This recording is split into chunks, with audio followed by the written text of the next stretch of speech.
around number 5, guys. See? I wised up. I was like, oh, yeah, that's really dark. Let's go ahead and cut the brightness up here. Get some more light involved. So, Goblins, I'm not sure if it is like just a straight up 8-whack style or how, but it's definitely some Goblins run around. And Living End here.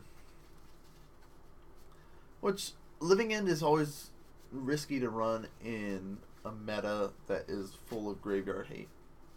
True. But seems to be working out. Alright, at least, so far. We'll see how it works out now. So, for those that might not be familiar with Living End, what is this deck trying to do? So, this deck basically, Living End, it plays a card Living End. Actually, let me see if I can...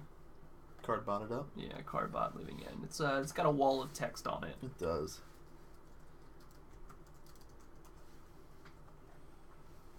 So, suspend for 3.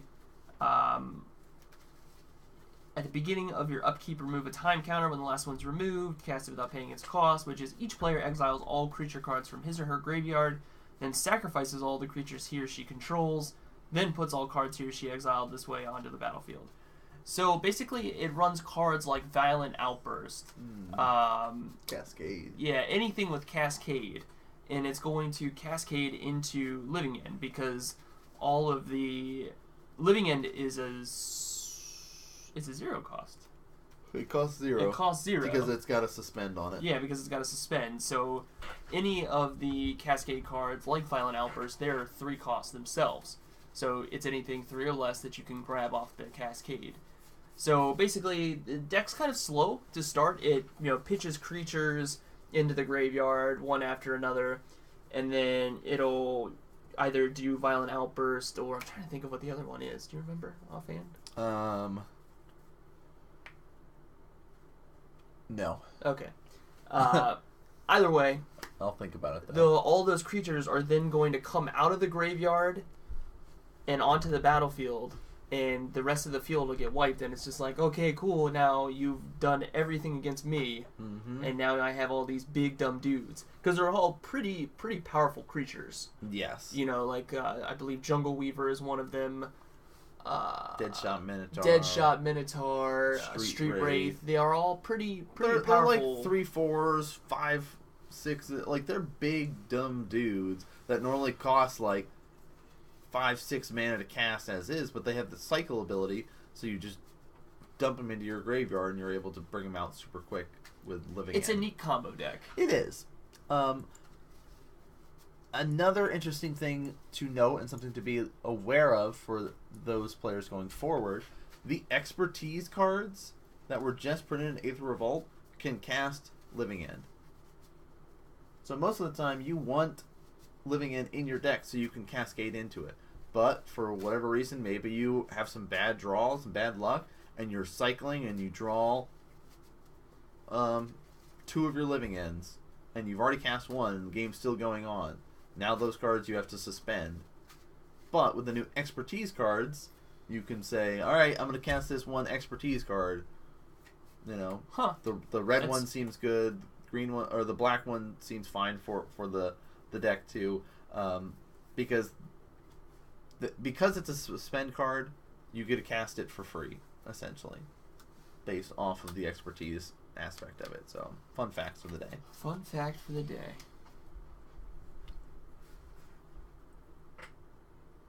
So we're going to look at 7 cards, decide on whether or not we're going to keep. And here's a goblin, I'm guessing. Yep. Yep, looks like a goblin.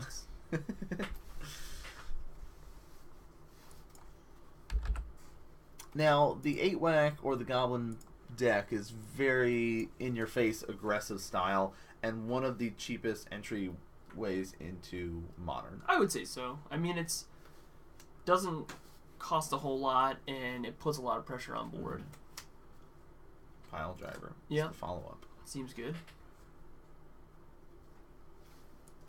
And we're starting the cycle, discarding, paying 1, and drawing a card.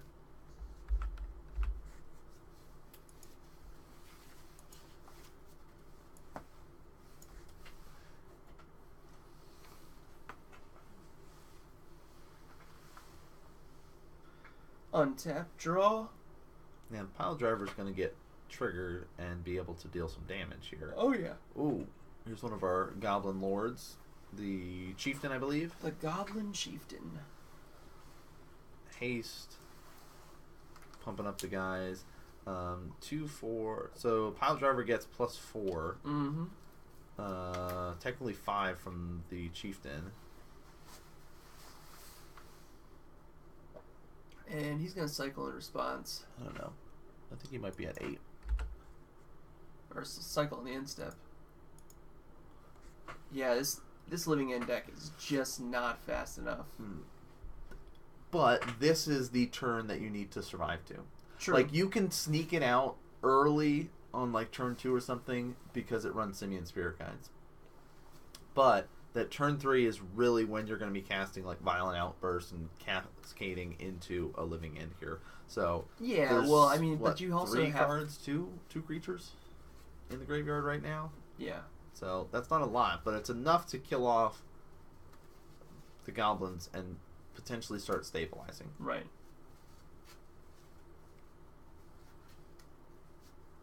More like dying end, am I right?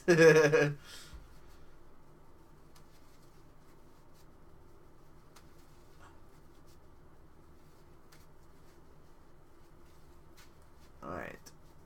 I think that's the sack deal of damage. What's that guy called? Mog Fanatic or something like that? Maybe that's why that.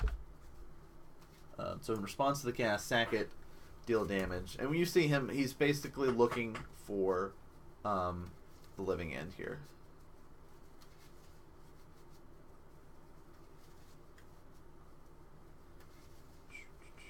And this is another good way to see kind of some of the stuff that is in his deck. Now, all those can be looked at and shuffled up, put at the bottom of the library. And that's when all the creatures get exiled, enter the battlefield. All the guys from the battlefield, of course, you get to hang out in the graveyard. That was a smart play. Being able to sack, deal damage, and then have a goblin come out with the living end. Oh, he must have been at 5 because that's a goblin grenade for... Yep. Oh, that would make sense with the fetching and stuff. Yeah. We missed the little bit of fetching there. So, yeah. I mean, he tried to stabilize, but it was not enough. And that just, like, shows why this is an easy deck to get into Modern, because Modern is a very fast format. And a deck that can kill you that quickly, where you basically take the time to fetch and shock, and you're paying life to do all this stuff and set up and cycle, and then before you know it, you're down to like 5 life, and you finally start to stabilize, but they just so happen to get a goblin grenade and kill you. Just so happens.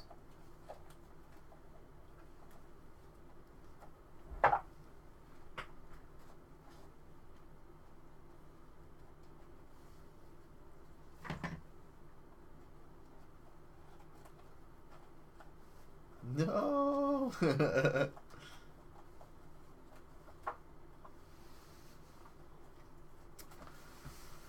Alright, so let's think. Does our Goblin player have anything like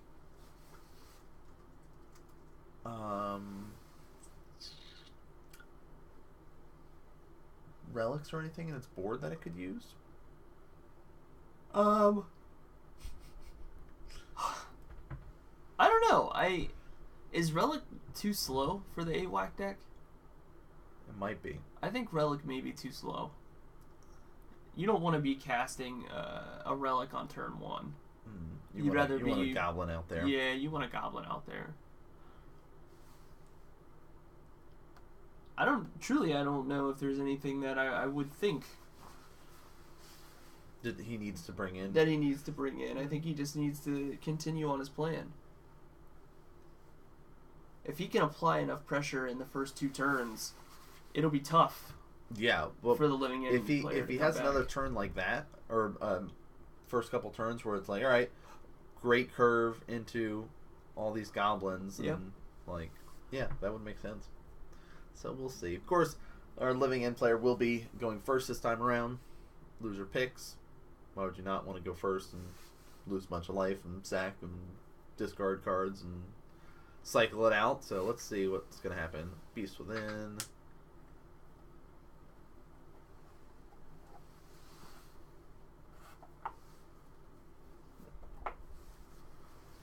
Blood Crypt, tapped, pass.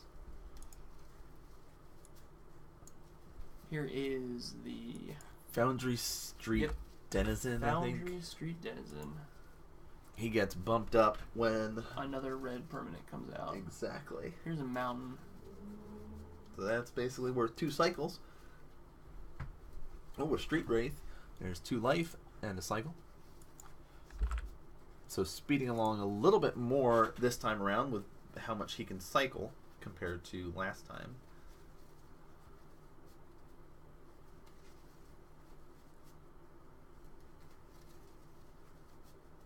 Two mana. What? Wow. Okay. Yeah. Triggers. Twice. Combat. Bring in the beats. Trample. So 4, 5, 6, 7.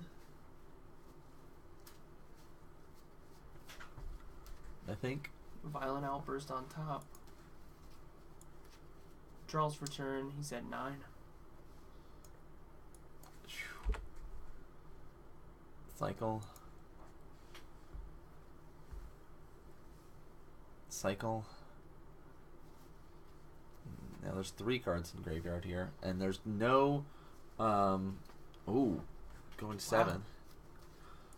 It seems He really must. risky. He must have a land in hand to be able to cascade. Ooh. Yeah.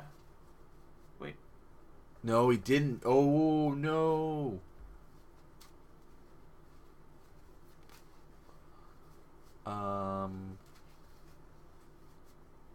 Maybe he's hoping for 3 Simian Spirit Guides. Not gonna save him. It's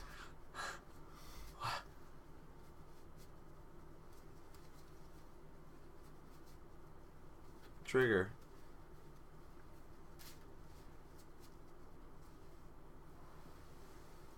Two, 4, 6, 7. Oh man, that's tough. that's tough. Goblins taking Well. that match. Well. There it is. That There was it quick. is. Oh yeah. That's sorry. Just hashtag MMM, guys. Those are some quick couple of rounds. Like, I think that match lasted like the last 2 rounds were just like breeze through. Yeah. So, thanks for tuning in, guys. Absolutely. This is, of course, our rebroadcasting. Well, not really rebroadcasting. Our first time showing, but recording from January 7th that we did from Yep. Incredible Cards and Games in Front Royal, Virginia. There was a free Modern event to try to boost up the store's status with Wizards of the Coast. Mm-hmm. And there was 51, 53? 51 players that were signed up at the end. Which is awesome. Yeah, there was literally no table space left. Cool. I think they may have had to go get more chairs. Nice. Yeah, so it was... I mean, obviously, with the tournament like that, people come in, they boost it, and then after round 1 loss, they'll just go ahead and drop. Yeah. You know, mission accomplished. Cool, we helped you out. All right, we're going to go about our day kind of thing. But we've got the official tournament ended, and now it's the cut to top 8. Yep. So we've got 2 rounds to go. But before we get into those rounds, we just wanted to say a big thank you. Yes, thank you guys very much. Everybody that came out to play at the event, for one, Mm-hmm. to help boost up the shop, which is awesome. And all of you guys that have tuned in to watch all of the coverage that we're doing here. Yeah. Whether you guys are watching us live or from the VODs, because we will be uploading them over to YouTube for all of your viewing pleasure. For those that are not familiar, we do normally coverage of Modern is Mondays, Modern Magic Mondays, hence the name, hence the playmat, hence all the other cool stuff that we've got. set up for the stream, which is 6:30 p.m. Eastern over here on twitch.tv/Modern Magic Mondays. So make sure you guys hit the follows, hit the subscribes, all that kind of good stuff to know when we go live with all of our Modern stuff. And we've got some other projects in the work. We do. Yeah, there's super secret projects for Modern Magic Mondays. The one thing that I will say is, even though it's Modern Magic Mondays, and we're always going to be 6:30 p.m. Monday. Always. Think of it more as a brand. Yes. That's the secret that I'll give you. Yeah. We've got some things that we're working on, and I'm super excited for the future. Like 2017 is going to be a pretty good year. Yeah. And we got a lot of stuff coming to you content wise. But on your side, what sort of things are you working on? So a lot of the stuff is Magic related, but I've also been working on doing some Hearthstone videos. Cool. Warcraft 3 campaign we're working through. We finished up the Orc campaign. We're going to start uploading that this coming week. Nice. For YouTube. And we have our poker race that we're doing. Yeah. And then thinking about doing some other stuff for you guys, but it's going to be continuing trying to do more content for you guys across the board. So keep your eyes open if you like kind of Blizzard games and things along that line. So, but you've been doing like everything. Yeah. I mean, it's managing a channel is tough. Like managing this channel, having Nan as a partner is nice, but doing your own channel, which I'm sure you know about, it's a lot of work.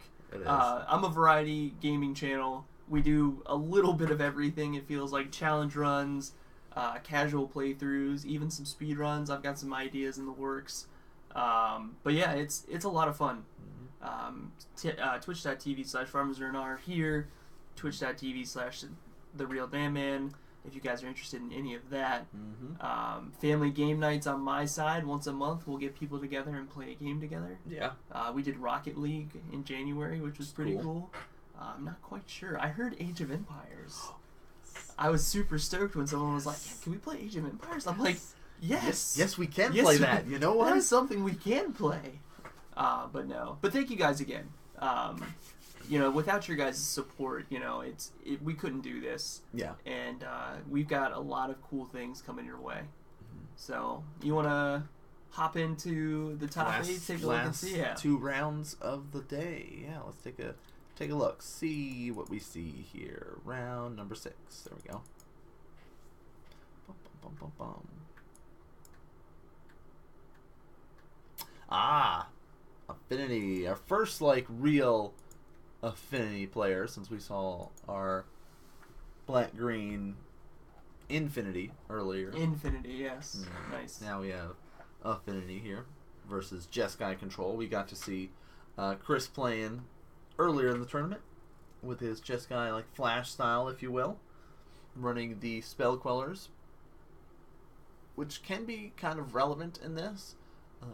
Get rid of cranial platings and things like that. A lot of times they're going to be playing a lot of creatures early and then start to lay down things like that. So having that Spell Queller can be relevant there. Can I tell you a secret? What's that? I enjoy Spell Queller so much